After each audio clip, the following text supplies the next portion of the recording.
स्वामी, हा तुमच्याबद्दल काय बाई बोलत होता? अगदी ताळतंत्र सोडून. काय म्हणाला? हा याच्या फाटक्या तोंडाने बोलत होता. आम्ही तुम्हाला उगाच देव बनवले. तुम्ही देव नाही, परब्रह्म नाही. आणि हे कमी होतं की काय म्हणून असं म्हणाला? हा उघडा वागडा फिरणारा कधी देव असतो का? ह्याच्या मते तुमची भक्ती म्हणजे अंधश्रद्धा. समतोल हा सृष्टीचा नियम आहे. ज्याप्रमाणे आस्तिक आहेत त्याचप्रमाणे नास्तिकही आहेत आणि ते कायम राहणार. अश्रद्ध लोक कायम भक्ती आणि श्रद्धेला आव्हान देत राहणार. एक काळ असा येईल की नास्तिकांचा मेळा आमचं अस्तित्व सपशेल नाकारेल,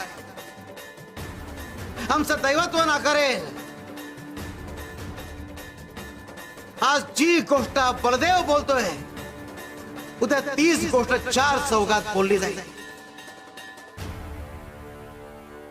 काही लोक आमच्या विरोधात रान माजवतील पण त्याने सत्य बदलत नाही. आमचं असणं खोटं ठरत नाही. आम्ही होतो, आम्ही आहोत आणि आम्ही कायम राहणार.